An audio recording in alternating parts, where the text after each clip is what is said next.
आज हम लकार और विभक्ति के बारे में जानेंगे। लकार, जिसे हिंदी में हम काल कहते हैं और इंग्लिश में टेंस। लकार क्या है? लकार का अर्थ समय होता है।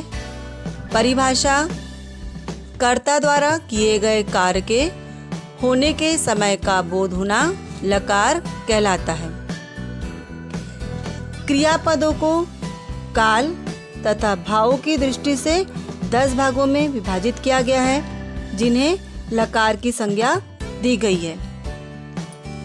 लकार: लट लकार मतलब वर्तमान काल, लंग लकार भूतकाल, लिट लकार भविष्य काल और लोट लकार आज्ञार्थ काल, विधिलिंग लकार संभावना।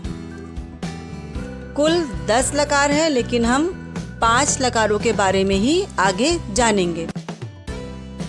विभक्ति: संस्कृत में विभक्ति से रहित शब्दों का प्रयोग नहीं होता है। सुप: विभक्ति से युक्त शब्दों को सुबंत पद तथा तिंग विभक्ति से युक्त धातुओं को तिंगंत पद कहते हैं। संस्कृत में इन्हीं पदों का प्रयोग होता है। विभक्ति: विभक्ति वाक्य में क्रियापद की सहायता के लिए अन्य पद होते हैं, उन्हें विभक्ति कहते हैं। शब्दों के आगे कर्ता आदि कारकों में प्रथमा, द्वितीया, तृतीया, चतुर्थी, पंचमी, षष्ठी और सप्तमी ये 7 विभक्तियां लगती हैं।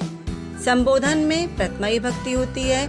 प्रत्येक विभक्ति में 3 वचन, एक वचन, द्विवचन और बहुवचन होते हैं।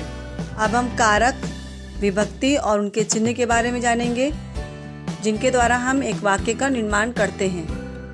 कारक, विभक्ति, चिन्ह: कर्ता प्रथमा विभक्ति ने, कर्म द्वितीय विभक्ति को, करण तृतीय विभक्ति से द्वारा, संप्रदान चतुर्थी विभक्ति के लिए, अपादान पंचमी विभक्ति से, संबंध षष्ठी विभक्ति का, के, की, अधिकरण सप्तमी विभक्ति में, पर, संबोधन विभक्ति में भी संबोधन, चिन्ह हे अरे।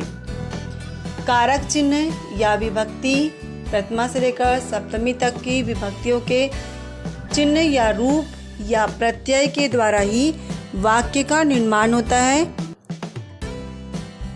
लिंग, वचन, पुरुष, धातु, लकार और विभक्ति, इनके द्वारा हम संस्कृत में वाक्य लिखते हैं।